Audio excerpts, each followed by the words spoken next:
Sa malamig na panahon, pati ang mga ibon, vacation mode. Sa di kalayuan, mukhang may nagkakamabutihan.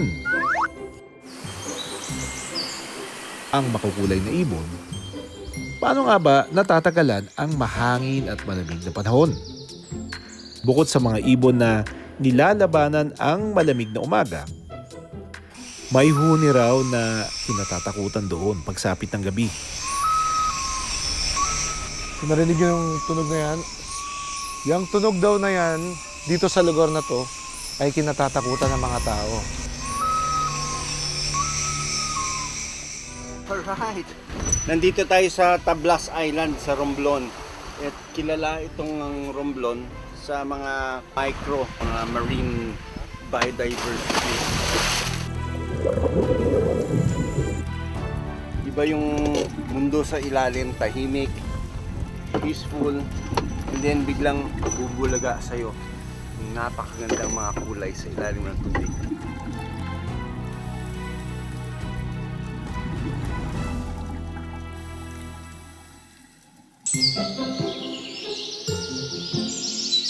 Sa malamig na panahon, pati ang mga ibon, vacation mode. Aga tayo nag-prepare ngayon kasi yung mga hayop na oobserbahan natin, maaga rin nagigising. Ang makukulay na ibon, paano nga ba natatagalan ang mahangin at malamig na panahon?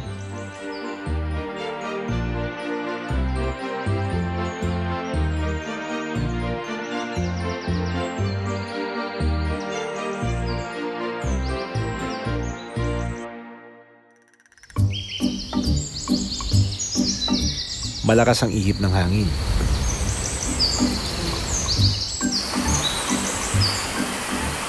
Pero mukhang hindi apektado nito ang mga bisita na maagang dumating. Sa Mirisbiris Garden and Nature Center sa Albay, berries o maliliit na bunga ng punong kahoy ang paboritong kainin ng mga Philippine Kakudave. Ang pagkain ay nagbibigay ng lakas sa mga ibon para hindi sila lamigin. Pero ang iba, tila ninanam na muna ang lamig ng umaga.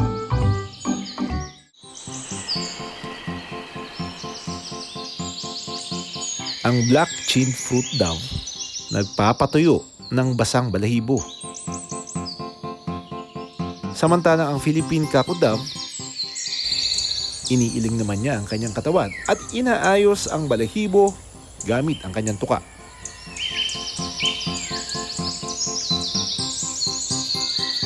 Nakakatulong ito para mas mabilis matuyo ang kanyang balahibo. Nag-iingay naman ang yellow-vented bulbul at tila may hinihintay. Napansin din daw ito ng isang volunteer at residente sa Mirisbiris Garden na si Rome Candasa. Na-discover namin na maraming mga birds na nakikita dito dahil nga doon sa pag-preserve ng 10 hectares na forest na punong-puno po yun ng mga endemic na mga trees. Para siyang curated na forest, na pinangalagaan na forest, na pag nandito ka, para ka lang nasa loob lang ng forest, saka sa nature. No? Ang mga ibon na kanilang bisita, endemic o sa Pilipinas lamang makikita. Ang ilang ibon, hindi lang staycation ang ginawa dahil dito na nila napiling manirahan. Ang resident dito is yung mga dove, no? Iba-ibang klaseng dove ang lagi nandito. Yung mga dove, yung black-naped oriole, yung yellow-vented bulbul, those are resident birds dito. Bukod sa panahon, paborito rin itong puntahan ng mga ibon dahil sa masasarap na pagkain. Ang white-eared brown dove, sarap na sarap sa pagkain ng bunga ng monstera. Mukhang matamis kasi nga yung bunga na yun, mayroong mga fruit flies na lumilipad doon sa paligid. Habang masayang ninanamnam nito ang pagkain, Uy, may dumating. May dumating na parang isang ibon din, dilaw. isang black-naped oriole ang dumating at binugaw paalis ang white-eared brown dove. So, dalawang ibon na itong meron tayo ngayon. No? Isang brown at isang dilaw. Yung dilaw, mas malaki pero mas matingkad yung kulay. And then, siya na ngayon yung kumakain. Sa di kalayuan, mukhang may nagkakamabutihan. Hindi lang isa kundi dalawang pares pa ng yellow-vented bulbul. May nakita kasi kaming ibon dito na ka-perch silang dalawa dun sa nyog, no? Tapos yan, lumapit yung isa, oh. Siguro mag-partner to. Bukod sa mga puno, may mga halaman rin na namumulaklak. Kaya ang mga ibon parang nakabuffet sa dami ng pagkain. Recently, no, nalaman namin, even the garden sunbirds, yung laming saka yung magnificent sunbird, ay makikita na rin dito. Nagpapalipat-lipat ng bulaklak ang sunbird na ito. Gamit ang kanyang mahabang dila at maninipis na tuka, nakukuha nito ang pagkain sa loob ng bulaklak. Sa kanilang ginagawa, nadadala nito ang pollen ng halaman papunta sa ibang halaman. Dahil dito, natutulungan nila na mag-pollinate at dumami ang mga halaman.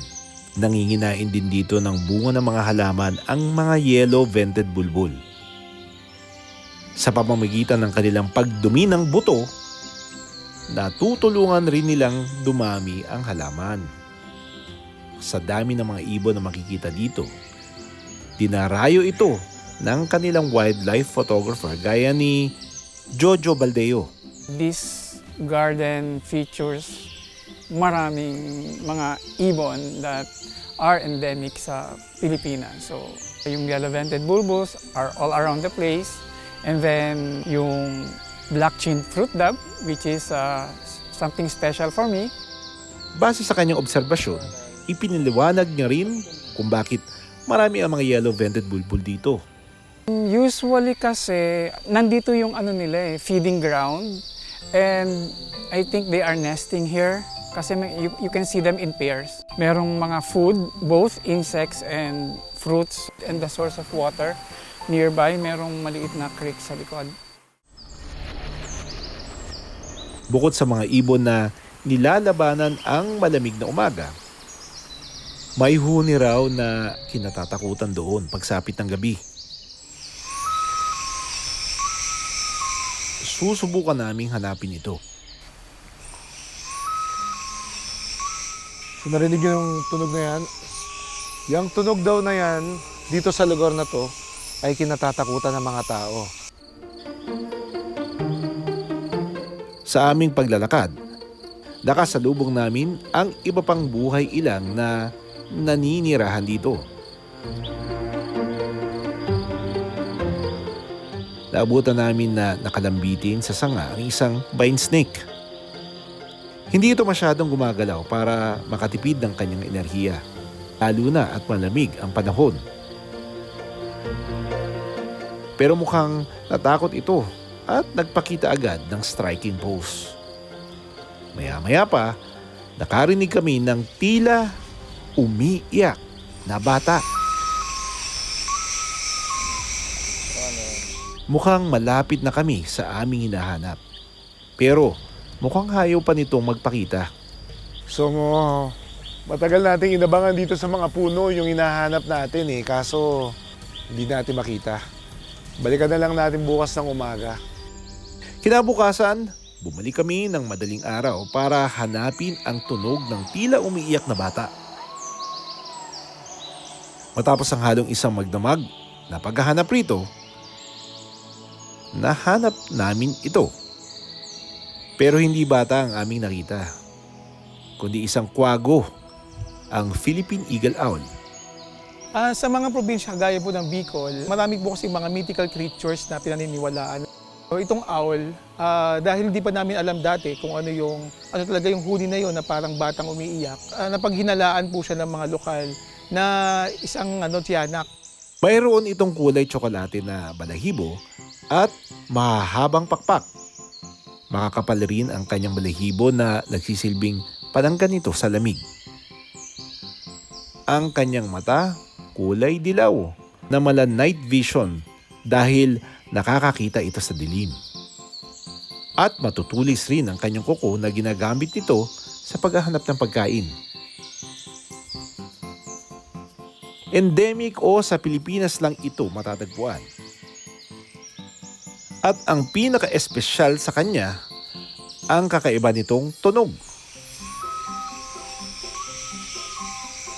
na ginagamit niya sa paghahanap ng pagkain, kapareha at proteksyon sa kanyang sarili.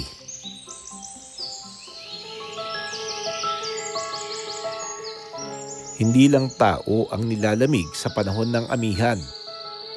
Ang ilang ibon sa halip na lumipad sa mas may init na lugar, nilalabanan ang malalamig na hangin at pinipiling manirahan sa hardin, kung saan malaya silang nakakagalaw at nakakakain.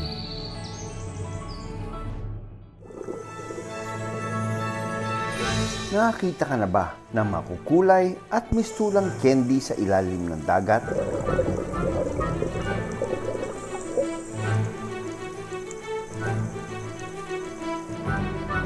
Para silang dekorasyon sa mga bahura. Pero may buhay. Sila ang mga nudibranch. Welcome to the underwater world.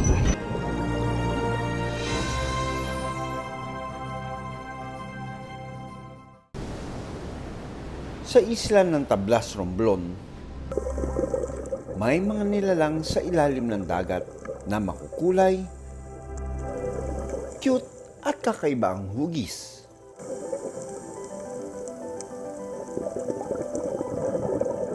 Pero hindi sila humihinga sa bibig o ilong, kundi sa pamamagitan ng mga balat tentacles o sirata na parang palamuti sa kanilang likod.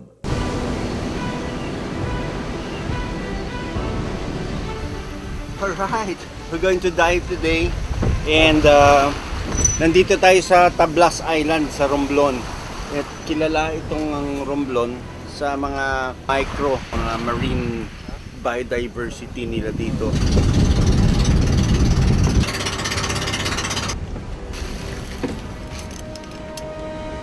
Hindi naman malalim yung ida-dive natin, 20 meters.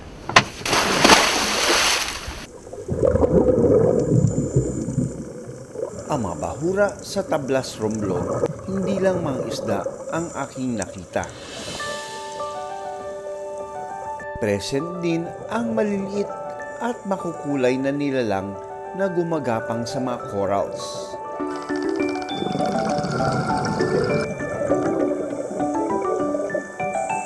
Kahit kaakit-akit ang mga nudibranch, hindi nila alam kung gaano sila kaganda. Dahil liwanag at dilim lang ang kanilang nakikita. Wala silang makitang malinaw na hugis at detalye ng paligid.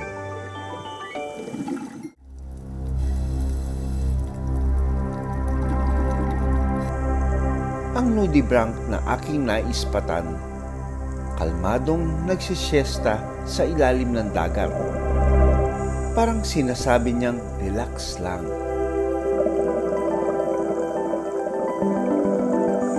Sinasabing specialized predator ang mga nudibranch dahil sa tila sungay at ulo nito na tinatawag na rhinophores.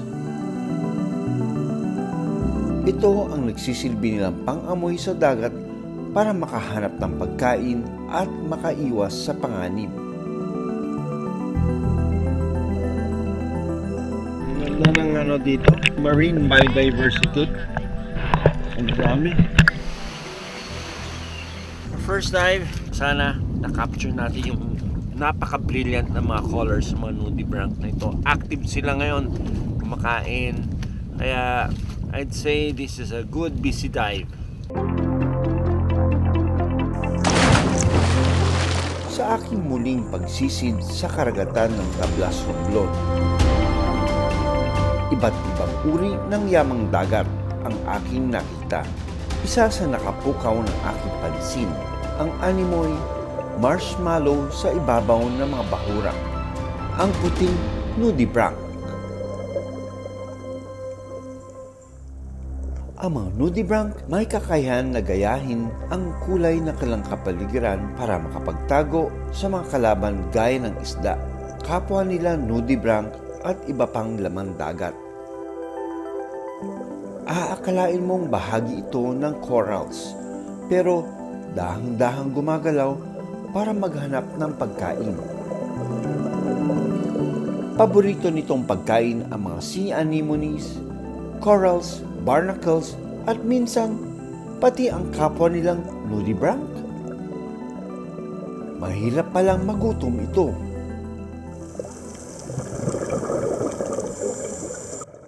Maya-maya pa, dalawang magkasamang nudibranch ang aking nakita.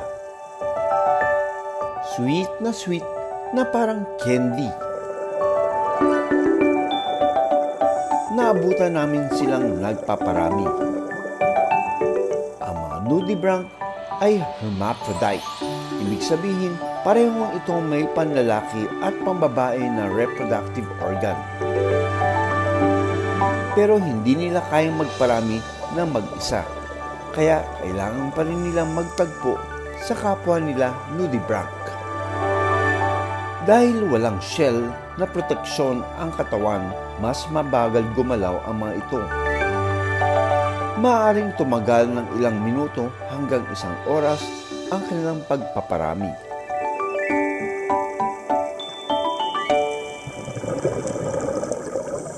Ilang saglit pa, isa na namang pares ng nudibranch ang nakuna naming nagpaparami. Talaga namang love is in the air, in the waters of Tablas Romblon. Tinatayang may mahigit 3,000 uri ng nudibranch sa mundo ayon sa Marine Biological Laboratory University of Chicago. Madalas itong makita sa tropical at mababaw na karagatan.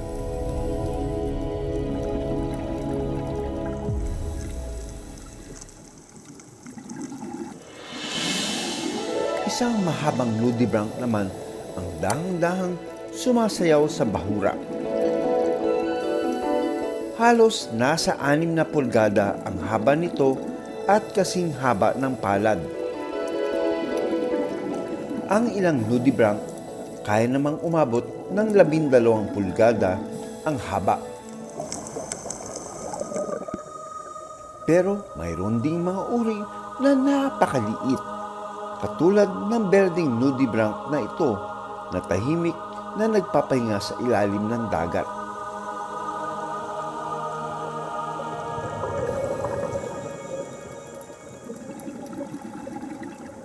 Ang mga nudibranch, isa rin sa mga natural janitor ng dagat dahil kumakain sila ng maliliit na organismo na maaaring makasira ng mga corals. Ang nudibranchs ay predator din po ng maliliit na isda o predator din po sila ng mga sessile na organisms doon sa mga bahura kagaya ng sponges o yung mga nakakapit doon sa bahura. So kung ang nudibranchs po ay mawawala, baka hindi ma-maintain na ang healthy reef system natin kung mas dumami itong iba pang mga organismo apart from our coral reefs. Kasi yung mga corals natin basically ang tumitigas para maging isang reef doon sa isang area. So itong mga nudibranchs na ito ang kumakain doon sa mga nakakapit sa mga corals po natin. Paalala ng Bureau of Fisheries and Aquatic Resources, mag-ingat at huwag hawakan ang mga ito. Small but deadly kasi ang mga nudibranch. Doon po sa ating mga scuba divers or sa snorkelers, mas mainam po na they only take pictures kagaya nitong mga nudibranchs kasi hindi po natin sigurado kung ito po ay tinatawag natin na mga marine stingers or may mga dalang lason o kaya pwedeng mag-cause ng pangangati po ng ating balat. Isang makulay na karanasan ang pagbisita ko sa isla ng Romblon. Sa dami ng aming nakunan na nudibranch, indikasyon ito na maganda ang kalidad ng tubig, temperatura at bahura sa karagatan. sana mapanatili ito. Ako si Doc Nilson Donato, Ako si Doc Fritz Resio. Born to be Wild. Maraming salamat sa panonood ng Born to be Wild. Para sa iba pang kwento tungkol sa ating kalikasan, mag-subscribe na sa GMA Public Affairs YouTube channel. maraming salamat sa panonood ng Born to be Wild. Para sa iba pang kwento tungkol sa ating kalikasan, mag-subscribe na sa GMA Public Affairs YouTube channel.